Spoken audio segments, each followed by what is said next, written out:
Baik, Assalamualaikum warahmatullahi wabarakatuh. Perkenalkan, kami dari kelompok 2. Eh, Pada pertemuan kali ini kami akan membahas tentang analisis kredit. Sebelum kami memulai untuk membahas satu persatu materinya, saya sebagai moderator akan memperkenalkan diri. eh, sebagai Saya akan memperkenalkan diri dan teman-teman saya. Saya Mila Rahmadani sebagai moderator. Lalu ada Dinda Lukman sebagai pemateri, Hana Faradila pemateri juga, dan Lisa Andriani Putri juga sebagai pemateri. Nah, pada pembahasan kali ini, pada pembahasan analisis kredit ini, pembahasan yang akan kami sampaikan adalah mengenai pertama analisis likuiditas yang terdiri atas likuiditas dan modal kerja, current ratio dan rasio likuiditas lainnya, analisis likuiditas aktivitas operasional. Lalu yang di B-nya, kita ngebahas tentang analisis struktur kapital dan solvabilitas. Yang dibahas dari analisis struktur kapital dan solvabilitas ini ada konsep dasar solvabilitas, komposisi struktur kapital dan solvabilitas, serta earning coverage. Nah, tambah perpanjang kata-kata pembukaan lagi, untuk materi pertama akan dijelaskan oleh Vinda Lukman. Kepada Vinda Lukman, saya persilahkan. Baiklah, terima kasih kepada moderator atas waktunya. Baiklah, pada kesempatan ini saya akan menjelaskan mengenai analisis likuiditas. Pembahasan yang pertama dalam analisis likuiditas ini adalah likuiditas dan modal kerja. Likuiditas atau liquidity ialah analisis yang mengacu pada kemampuan perusahaan untuk memenuhi kewajiban jangka pendeknya. Analisis likuiditas ini diarahkan pada aktivitas koperasi perusahaan, kemampuan untuk menghasilkan keuntungan dari penjualan produk dan jasa perusahaan, serta persyaratan dan ukuran modal kerja. Adapun likuiditas ini dinyatakan dalam bentuk perbedaan tingkatan.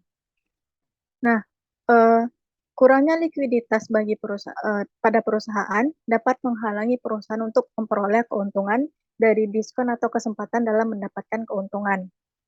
Analisis likuiditas ini penting untuk dilakukan karena untuk mempertimbangkan implikasi atau dampak-dampak dari perusahaan jika perusahaan tersebut tidak mampu untuk memenuhi kewajiban jangka pendeknya. Adapun implikasi dari kurangnya likuiditas atau ketidakmampuan dari perusahaan tersebut untuk memenuhi kewajiban jangka pendeknya dapat dilihat dari beberapa perspektif. Yang pertama, dari perspektif perusahaan, di mana jika likuiditasnya kurang akan berimplikasi pada penjualan investasi dan aset lainnya yang dipaksakan dan dapat mengarah pada insolvabilitas dan kebangkrutan. Bagi pemegang saham atau dari perspektif pemegang saham berimplikasi pada hilangnya kendali pemilik atau kerugian investasi modal. Bagi kreditor berimplikasi pada penundaan pembayaran bunga dan pokok pinjaman atau bahkan tidak dapat ditagih sama sekali. Dan bagi pemasok maupun pelanggan berimplikasi pada ketidakmampuan perusahaan untuk memenuhi kontrak serta merusak hubungan dengan pelanggan dan pemasok penting. Kemudian modal kerja. Modal kerja atau working capital adalah selisih aset lancar setelah dikurangi dengan kewajiban lancar. Modal kerja merupakan ukuran aset lancar. Modal kerja merupakan ukuran aset lancar yang penting yang dapat mencerminkan penggunaan bagi kreditor. Modal kerja penting untuk mengukur cadangan likuiditas yang tersedia untuk memenuhi kontingensi dan ketidakpastian yang terkait dengan keseimbangan antara arus kas masuk dan arus kas keluar perusahaan. Next.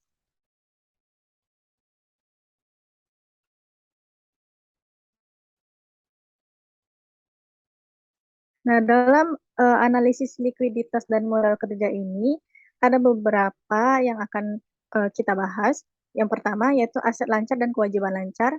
Yang kedua, ukuran likuiditas modal. Yang ketiga, ukuran likuiditas dengan rasio lancar.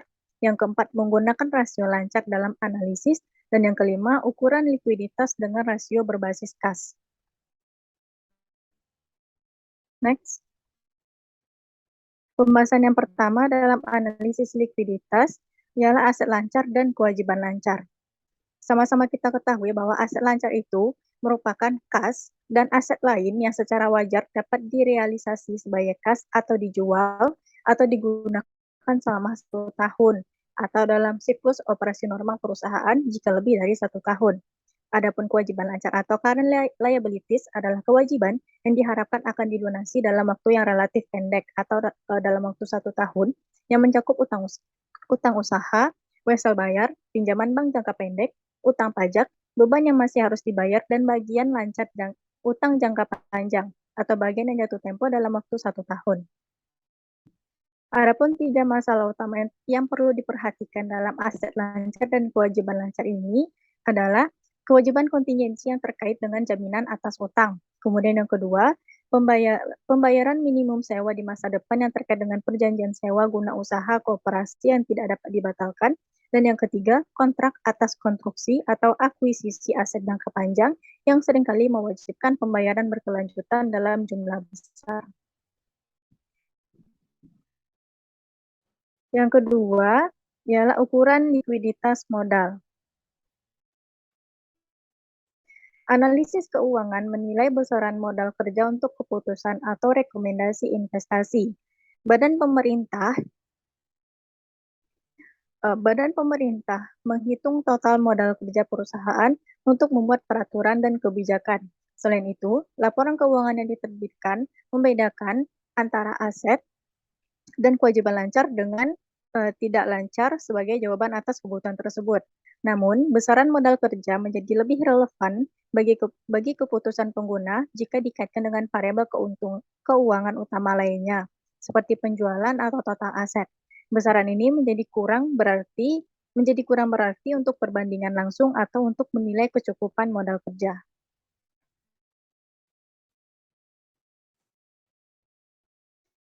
Yang ketiga ialah ukuran likuiditas dengan rasio lancar. Dalam ukuran likuiditas dengan rasio lancar ini dapat dirumuskan dengan membagi aktiva lancar dengan kewajiban lancar.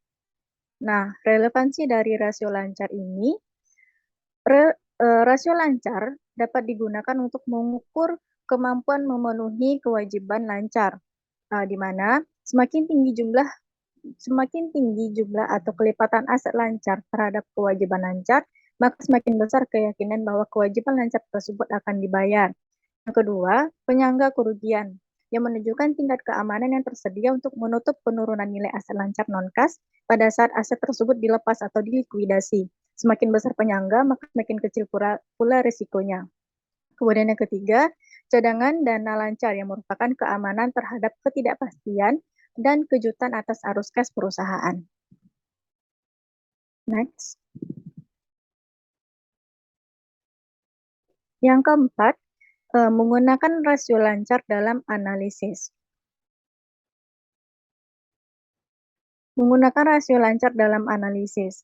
Nah, penggunaan rasio lancar ini didasarkan pada alasan bahwa rasio lancar mudah dipahami, mudah dihitung, dan datanya tersedia, serta kecenderungan kreditor dalam memandang situasi kredit sebagai kondisi upaya terakhir. Pengguna rasio lancar yang relevan hanya untuk mengukur kemampuan aset lancar untuk melunasi kewajiban lancar, dan rasio ini dapat mengasumsikan likuidasi perusahaan. Nah, dalam rasio lancar ini terdapat 2 unsur yang harus dievaluasi dan diukur sebelum rasio lancar tersebut dapat digunakan untuk dasar analisis. Yang pertama ialah kualitas dari aset lancar maupun kewajiban lancar. Dan yang kedua, tingkat perputaran, baik aset lancar maupun kewajiban lancar, seperti waktu yang diperlukan untuk mengubah piutang dan persediaan menjadi kas, serta membayar kewajiban lancar. Nah, untuk mengevaluasi rasio lancar ini, diperlukan alat analisis lainnya yang tersedia, seperti analisis komparatif, manajemen rasio, analisis aturan umum, dan analisis siklus perdagangan bersih. Nah, analisis komparatif ini ialah perubahan rasio lancar yang harus diinterpretasikan sepanjang waktu secara cermat. Perubahan rasio ini tidak selalu menunjukkan beban likuiditas atas kinerja operasi.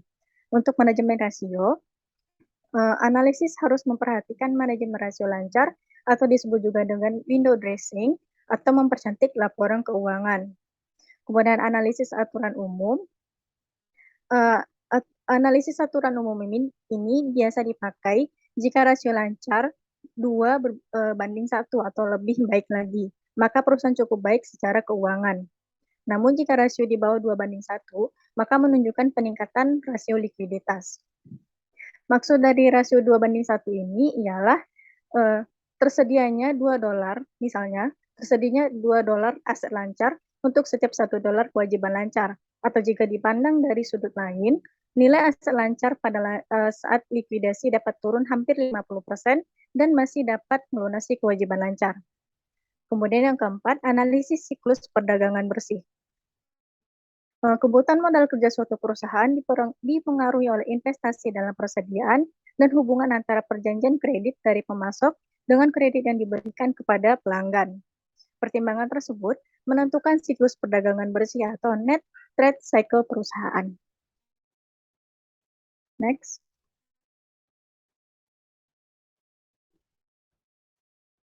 Yang kelima ialah ukuran likuiditas dalam rasio berbasis kas. Nah, dalam ukuran likuiditas dengan rasio berbasis kas ini, ada dua rasio yang akan kita bahas. Yang pertama, rasio kas terhadap aset lancar dengan rumus membagi kas ditambah setara kas ditambah efek yang dapat diperjualbelikan dengan aktiva lancar. Nah, dalam hal ini, semakin tinggi rasio, maka semakin liquid aset lancar. Dan rasio yang kedua ialah rasio kas terhadap kewajiban lancar, yang dapat dihitung dengan membagi kas tambah setara kas tambah efek yang dapat diperjualbelikan dengan kewajiban lancar. Next. Yang kedua ialah analisis likuiditas berdasarkan aktivitas operasi. Nah, dalam analisis ini terdapat 3 pembahasan. Yang pertama, ukuran likuiditas piutang usaha. Yang kedua, ukuran perputaran persediaan. Dan yang ketiga, likuiditas kewajiban lancar.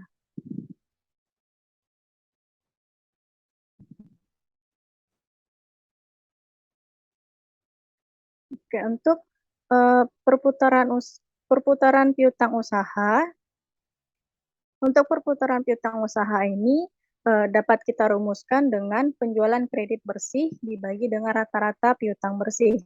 Untuk mencari rata-rata piutang usaha ini adalah dengan menambah saldo awal dan saldo akhir piutang pada periode tersebut dan membaginya dengan 2. Penggunaan data bulanan per bulan menghasilkan estimasi yang lebih akurat. Makin tinggi fluktuasi penjualan, semakin besar kemungkinan distorsi rasio. Rasio perputaran piutang ini menunjukkan rata-rata seberapa sering secara rata-rata piutang berubah, yaitu diterima dan ditagih sepanjang tahun.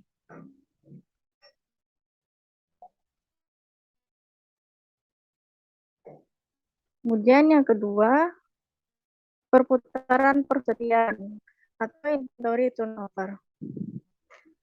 Nah, dalam perputaran persediaan ini dapat dirumuskan dengan harga pokok penjualan dibagi dengan rata-rata persediaan. Rasio perputaran persediaan ini mengukur kecepatan rata-rata persediaan bergerak keluar masuk perusahaan. Nah, rasio perputaran persediaan ini memberikan ukuran kualitas dan likuiditas komponen persediaan pada aset lancar. Kualitas persediaan mengacu pada kemampuan perusahaan untuk menggunakan dan melepas persediaannya. Next.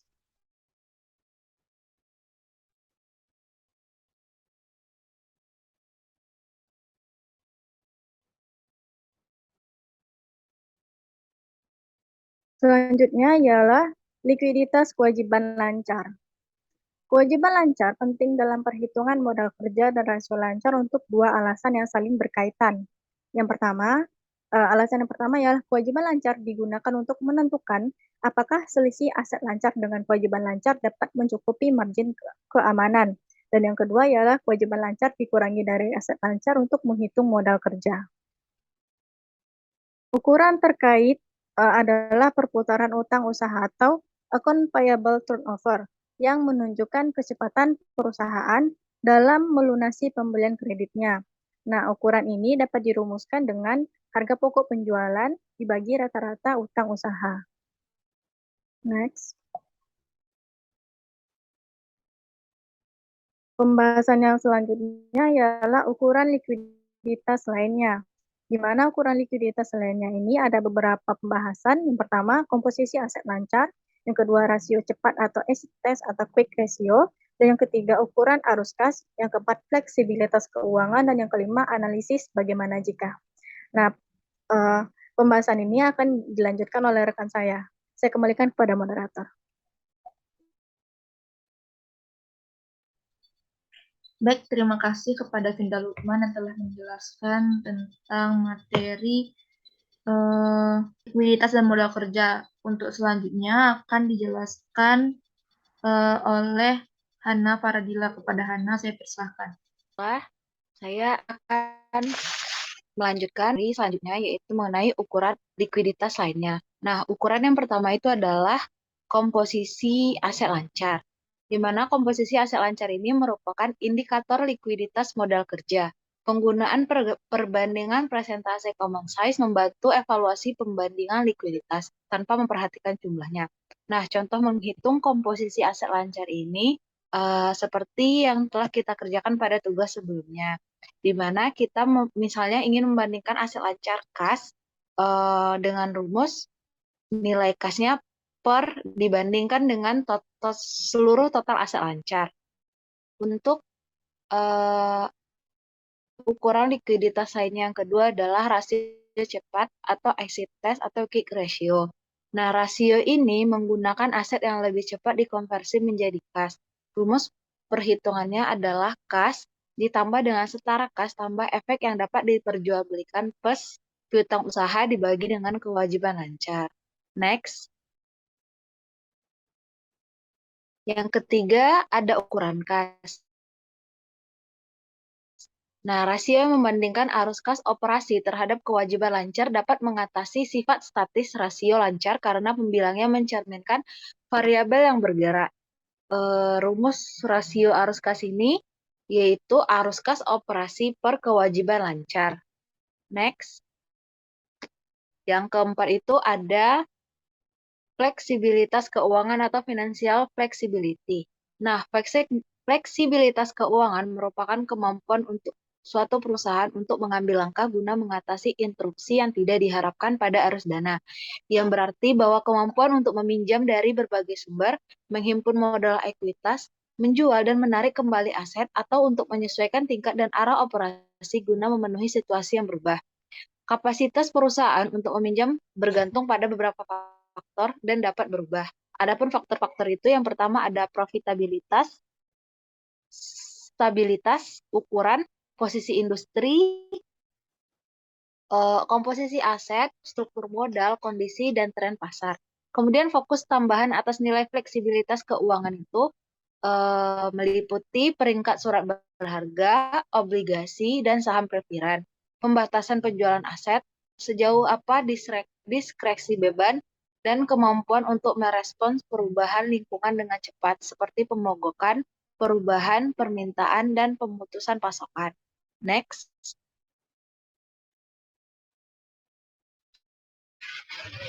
Ukuran likuiditas lancar lain yang terakhir adalah analisis bagaimana jika, yang mana analisis ini merupakan teknik yang berguna untuk melihat dampak perubahan kondisi atau kebijakan terhadap sumber daya suatu perusahaan. Next. Materi selanjutnya, kita akan membahas mengenai analisis struktur kapital dan solvabilitas. Solvabilitas atau solvensi mengacu pada kelangsungan hidup jangka panjang perusahaan dan kemampuan untuk memenuhi kewajiban jangka panjangnya. Salah satu komponen analisis solvabilitas yang paling penting adalah komposisi struktur modal suatu perusahaan. Nah, struktur modal atau capital struktur mengacu pada sumber pendanaan perusahaan dan atribut ekonominya. Terdapat 3 analisis struktur kapital dan solvabilitas. Yang pertama itu ada konsep dasar solvabilitas. Yang kedua, komposisi struktur kapital dan solvabilitas. Dan ketiga, cakupan laba atau earning coverage. Next. Yang pertama mengenai konsep dasar solvabilitas. Nah, dibahas mengenai pentingnya struktur modal, di mana struktur modal merupakan pendanaan ekuitas dan utang pada suatu perusahaan yang sering dihitung berdasarkan besaran relatif berbagai sumber pendanaan. Stabilitas keuangan perusahaan dan risiko gagal melunasi utang bergantung pada sumber pendanaan serta jenis dan jumlah berbagai aset yang dimiliki perusahaan. Kepentingan untuk menganalisis struktur modal berasal dari berbagai perspektif, salah satunya perbedaan antara utang dan ekuitas. Ekuitas mengacu pada risiko modal suatu perusahaan, dan karakteristik modal mencakup pengembalian yang tidak pasti dan tidak tentu, serta tidak adanya pola pembayaran kembali, dan biasanya bersifat permanen, tangguh di saat-saat sulit, dan tidak memiliki persyaratan dividen wajib. Berbeda dengan modal ekuitas, modal utang jangka pendek maupun jangka panjang harus dibayar kembali. Makin panjang periode pembayaran kembali utang dan makin longgarnya ketentuan pembayaran kembali, maka makin mudah bagi suatu perusahaan untuk melunasi utangnya. Namun, utang tetap harus dibayar kembali pada waktu tertentu tanpa memperhatikan kondisi keuangan perusahaan. Begitu pula halnya dengan bunga berkala untuk sebagian besar. Baiklah, selanjutnya itu konsep dasar solvabilitas yang kedua adalah motivasi memperoleh modal utang. Nah, dari sudut pandang pemegang saham, utang adalah sumber pendanaan eksternal yang lebih disukai karena dua alasan. Yang pertama, bunga atas sebagian besar utang jumlahnya tetap, dan jika bunga lebih kecil daripada pengembalian atas aset operasi bersih, selisih pengembalian tersebut akan menjadi keuntungan bagi investor ekuitas. Yang kedua, bunga merupakan beban yang dapat mengurangi pajak, sedangkan dividen tidak. Next. Kemudian yang ketiga adalah konsep leverage keuangan. Leverage keuangan mengacu pada jumlah pendanaan utang dalam struktur modal suatu perusahaan. Perusahaan dengan leverage keuangan disebut memperdagangkan ekuitas atau trading on the equity. Hal ini menunjukkan perusahaan menggunakan modal ekuitas sebagai dasar pinjaman untuk mendapatkan kelebihan pengembalian. Perusahaan yang memiliki utang dapat berhasil memperdagangkan ekuitas ketika tingkat pengembalian aset melebihi biaya utang setelah pajak. Begitupun sebaliknya, perusahaan yang memiliki utang tidak berhasil memperdagangkan ekuitas ketika tingkat pengembalian aset operasi bersih lebih rendah dari biaya utang setelah pajak. Dampak leverage akan diperbesar pada tahun baik dan tahun buruk. Salah satu keuntungan utang adalah sifat bunga yang dapat mengurangi pajak. Bunga merupakan pengurangan pajak, sementara dividen kas untuk pemegang ekuitas bukan, karena bunga merupakan pengurang pajak. Laba yang tersedia untuk pemegang ekuitas menjadi lebih besar. Bunga yang tidak dibayar dapat menyebabkan kebangkrutan, sedangkan dividen yang tidak dibayar tidak menyebabkan kebangkrutan. Selain keuntungan dari kelebihan pengembalian untuk leverage keuangan dan bunga yang dapat mengurangi pajak, posisi utang jangka panjang dapat memberikan keuntungan lain bagi pemegang ekuitas. Selain itu, jika tingkat bunga mengalami peningkatan, perusahaan dengan utang yang membayar tingkat bunga tetap akan lebih menguntungkan dibandingkan pesaing yang tidak memiliki utang. Begitu juga sebaliknya, akhirnya pada periode inflasi, kewajiban moneter atau sebagian besar modal utang menghasilkan keuntungan tingkat harga atau price level gains. Baiklah, sekian materi dari saya kembalikan kepada moderator. Baik, terima kasih kepada Hana yang telah menjelaskan tentang ukuran likuiditas lainnya dan penjelasan juga tentang analisis struktur kapital dan solvabilitas pada bagian konsep dasar solvabilitas. Nah, konsep dasar solvabilitas akan dijelaskan juga oleh Lisa, dan Lisa juga akan menjelaskan tentang bagian dari analisis struktur kapital dan solvabilitas yang lain. Pada Lisa, saya persilahkan.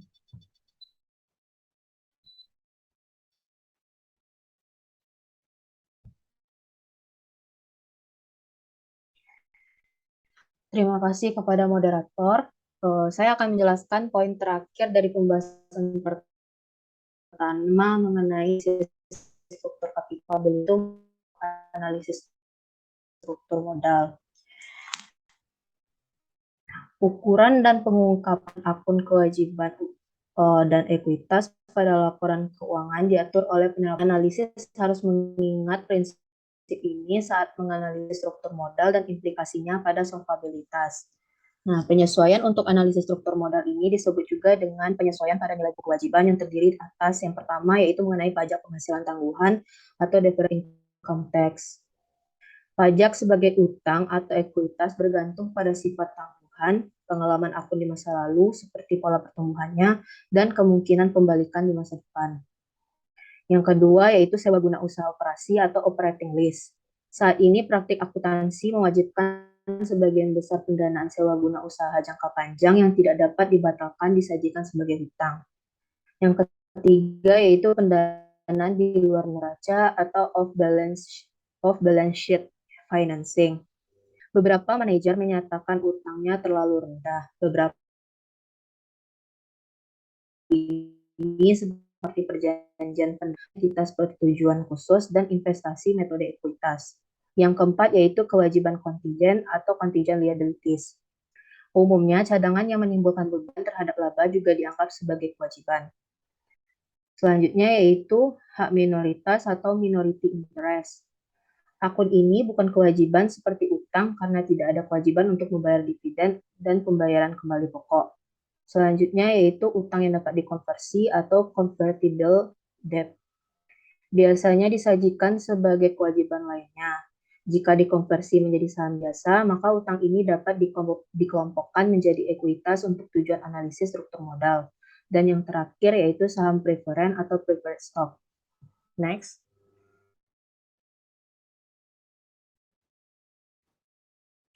Selanjutnya yaitu pembahasan kedua mengenai komposisi struktur kapital dan solvabilitas yang terdiri dari 4 poin, yaitu poin pertama mengenai laporan ukuran sama dalam analisis solvabilitas, yang kedua ukuran struktur modal untuk analisis solvabilitas, yang ketiga interpretasi ukuran struktur modal, dan yang keempat ukuran solvabilitas berdasarkan aset. Next.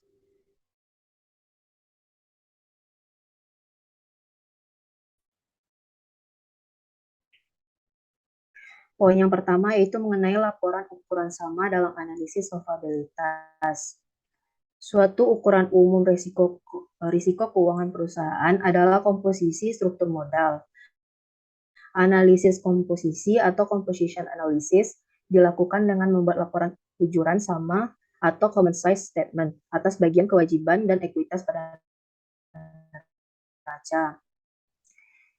Salah satu keuntungan analisis common size atas struktur modal adalah analisis ini mengungkapkan besaran relatif sumber pendanaan suatu perusahaan. Next. Poin yang kedua yaitu mengenai ukuran struktur modal untuk analisis solvabilitas. Ukuran rasio struktur modal atau capital struktur ratio mengaitkan komponen struktur modal satu sama lain atau dengan totalnya. Rasio yang pertama yaitu mengenai total utang terhadap total modal. Rasio ini tersedia untuk mengukur hubungan antara total modal dengan total utang dengan total modal. Rasio total utang terhadap total modal atau disebut juga dengan rasio total utang. Dihitung dengan cara total utang dibagi dengan total modal. Next.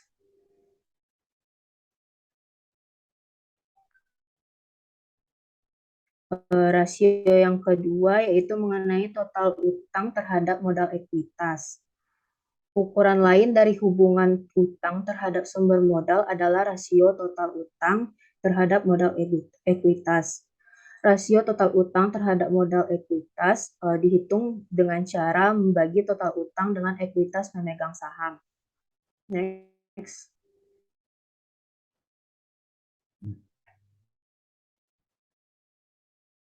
Rasio ketiga yaitu mengenai utang jangka panjang terhadap modal ekuitas. Rasio utang jangka panjang terhadap modal ekuitas mengukur hubungan antara utang jangka panjang terhadap modal ekuitas. Rasio yang melebihi 1 banding 1 menunjukkan pendanaan utang jangka panjang yang lebih besar dibandingkan modal ekuitas. Rasio ini biasanya disebut juga dengan rasio utang terhadap ekuitas dan dihitung dengan cara membagi utang jangka panjang dengan ekuitas pemegang saham. Next.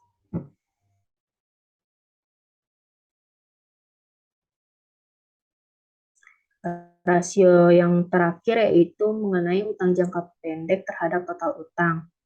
Rasio utang yang jatuh tempo dalam jangka relatif pendek terhadap total utang merupakan indikator penting dari kekurangan kas jangka pendek dan kebutuhan pendanaan perusahaan. Sebagai lawan dari utang jangka panjang atau persyaratan penyisihan dana, utang jangka pendek merupakan indikator ketergantungan perusahaan terhadap pendanaan jangka pendek.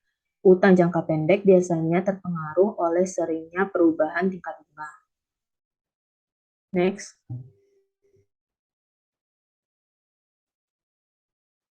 Poin yang ketiga dari pembahasan kedua ini yaitu mengenai interpretasi ukuran struktur modal. Analisis common size dan rasio struktur modal umumnya mengukur risiko struktur modal perusahaan. Makin tinggi proporsi utang, maka makin besar beban bunga tetap dan pembayaran kembali utang. Dan makin besar pula kemungkinan gagal bayar pada periode penurunan laba atau masa sulit. Ukuran struktur modal digunakan sebagai alat penyaring. Next.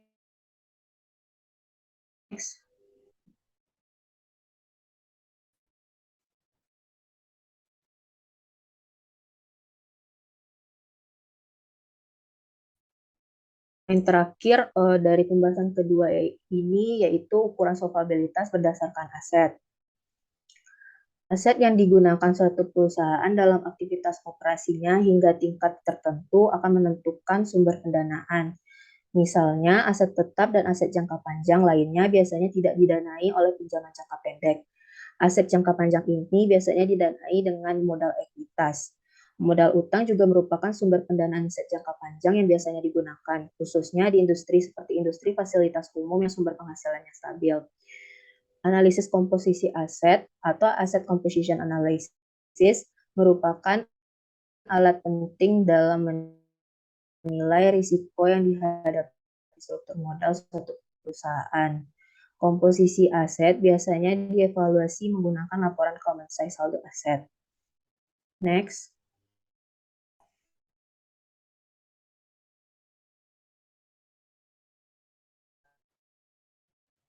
Ketiga yaitu mengenai cakupan laba atau earning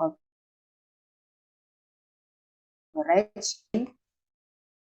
Yang pertama hubungan laba dengan beban tetap, yang kedua analisis periode penagihan bunga, yang keempat cakupan laba atas dividen saham preferen, dan yang kelima interpretasi ukuran cakupan laba, dan yang terakhir yaitu mengenai risiko dan pengembalian struktur modal. Sekian pembahasan materi dari saya kembalikan kepada moderator.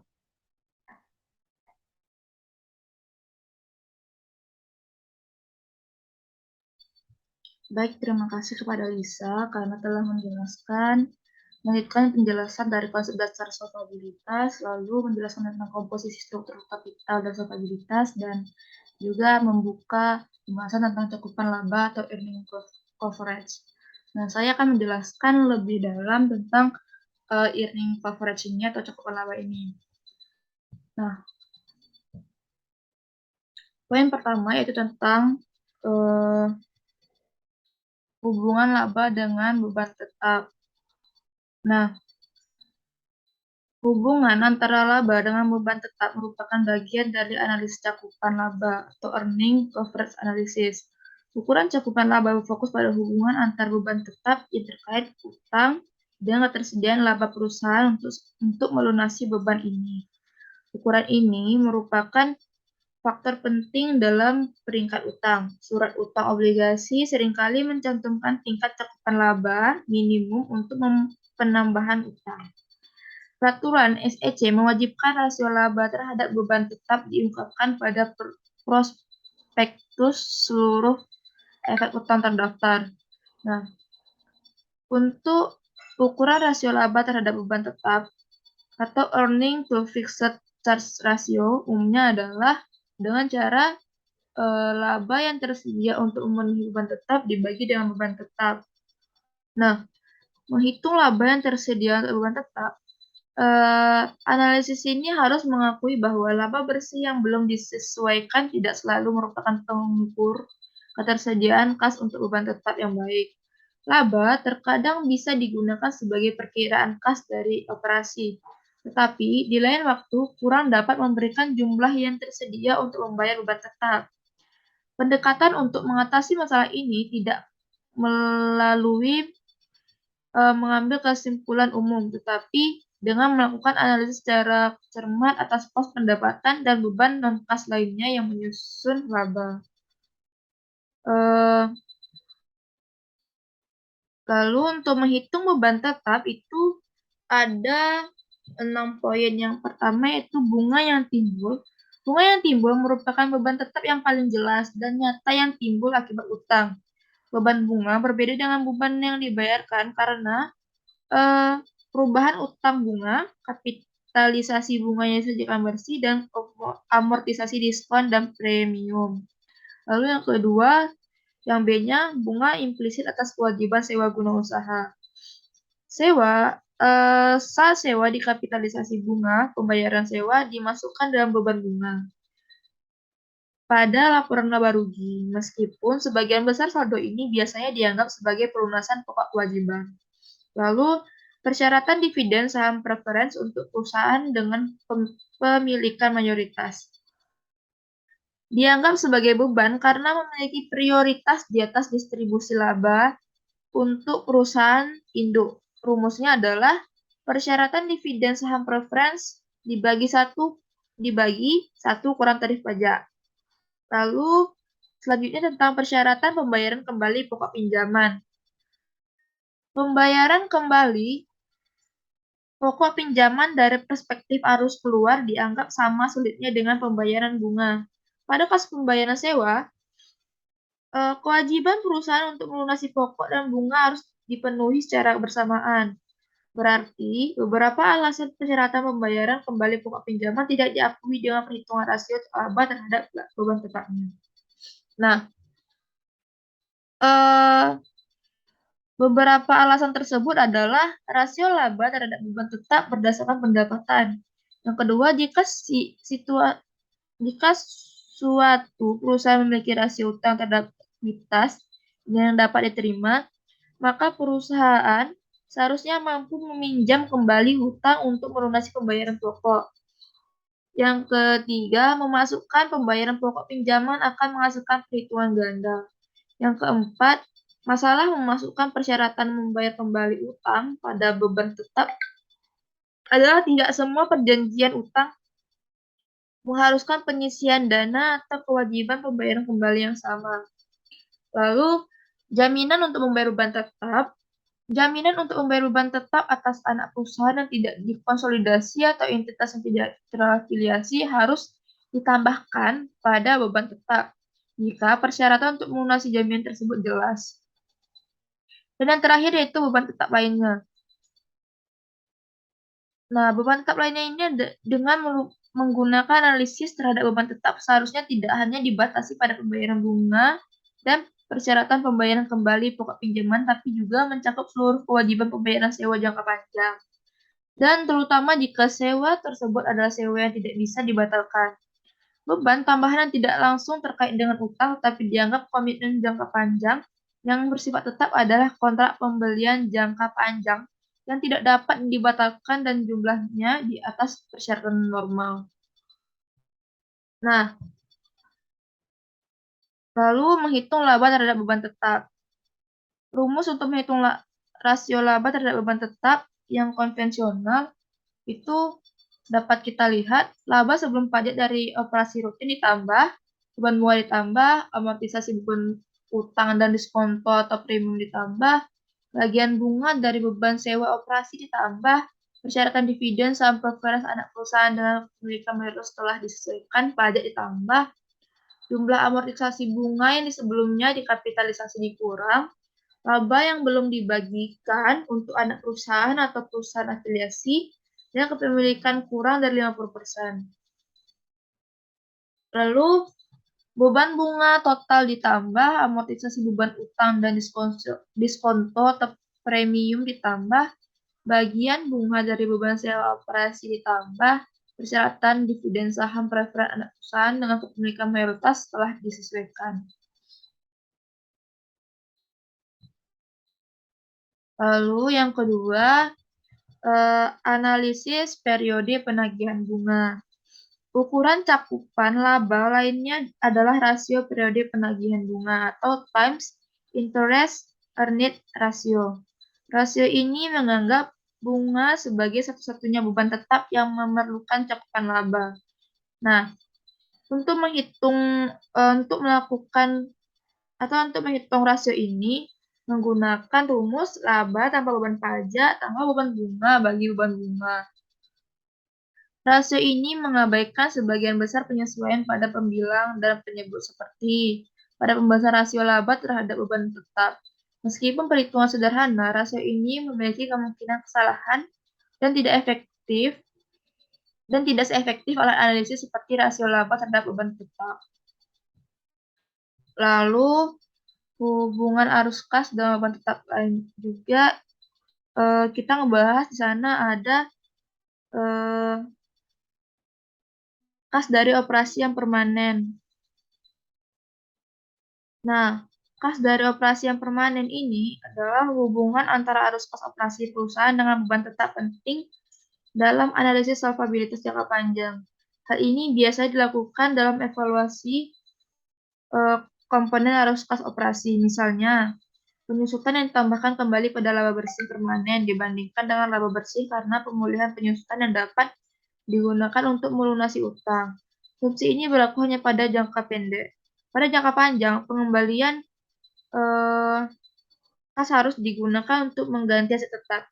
Perusahaan modal kerja operasi yang permanen seringkali sulit dinilai. Modal kerja operasi lebih terkait dengan penjualan dibandingkan dengan laba sebelum pajak, sehingga seringkali lebih stabil dibandingkan arus kas operasi. Lalu cakupan laba atas dividen saham preference. Nah, analisis saham preference seringkali memperoleh manfaat dari ukuran cakupan laba atas dividen saham preference. Analisis ini serupa dengan analisis bagaimana laba menutup beban tetap terkait utang. Perhitungan ini harus memasukkan seluruh beban yang terjadi sebelum dividen saham preference dalam beban tetap. Karena dividen saham preference bukan merupakan pengurang pajak. Dividen ini harus dibayar dengan laba setelah pajak. Rasio ini dihitung dengan laba sebelum pajak tambah penyesuaian B hingga G bagi beban tetap tambah dalam kurung dividen saham preference dibagi 1 dikurang tarif pajak. Nah, jika terdapat 2 atau lebih jenis saham preference beredar, rasio cakupan biasanya dihitung untuk tiap penerbitan dengan mengurangi persyaratan dividen penerbitan berikutnya, serta mencakup seluruh beban tetap sebelumnya dan dividen saham preference yang telah diterbitkan sebelumnya. Lalu, yang kelima, interpretasi ukuran cakupan laba. Ukuran cakupan laba memberikan pemahaman mengenai kemampuan perusahaan untuk memenuhi beban tetapnya dari laba berjalan. Terdapat korelasi yang tinggi antara cakupan laba dengan tingkat gagal bayar utang, yaitu makin tinggi cakupan, makin rendah tingkat gagal bayarnya. Nah, pentingnya keragaman dan daya tahan laba untuk cakupan laba. Faktor penting dalam mengevaluasi ukuran cakupan laba adalah perilaku laba dan arus kas dari waktu ke waktu. Makin stabil pola laba perusahaan, makin rendah ukuran cakupan laba yang dapat diterima. Ketidakpastian dapat menyebabkan perlunya rasio cakupan laba yang lebih tinggi. Baik variabilitas laba maupun daya tahan laba merupakan ukuran umum dan dari ketidakpastian ini sepanjang waktu. Lalu pentingnya ukuran dan asumsi cakupan laba. Dalam menentukan tingkat cakupan laba yang dapat diterima tergantung dari metode perhitungan yang digunakan. Perhitungan rasio laba terhadap cakupan beban tetap dapat dihitung menggunakan laba sebelum operasi yang dihentikan, pos luar biasa, dan dampak kumulatif perubahan akuntansi. Pengeluaran 3 pos tersebut menghasilkan arus kas yang kurang fluktuasi, juga mengeluarkan komponen penting yang merupakan bagian dari aktivitas usaha perusahaan. Dan yang terakhir, dari cakupan laba atau earning coverage ini adalah resiko dan pengembalian struktur modal. Suatu perusahaan dapat meningkatkan resiko dan potensi pengembaliannya pemegang saham dengan meningkatkan utang, mengganti ekuitas dengan utang sehingga menghasilkan struktur modal yang lebih berbahaya, dan adanya hubungan yang spekulatif antara risiko dan pengembalian. Nah, mungkin sekian pembahasan kami di analisis kredit. Jika ada kekurangan, kami mohon dimaafkan. Saya mewakili teman-teman saya dari kelompok 2 mengucapkan terima kasih kepada seluruh audiens. Saya ucapkan Assalamualaikum warahmatullahi wabarakatuh.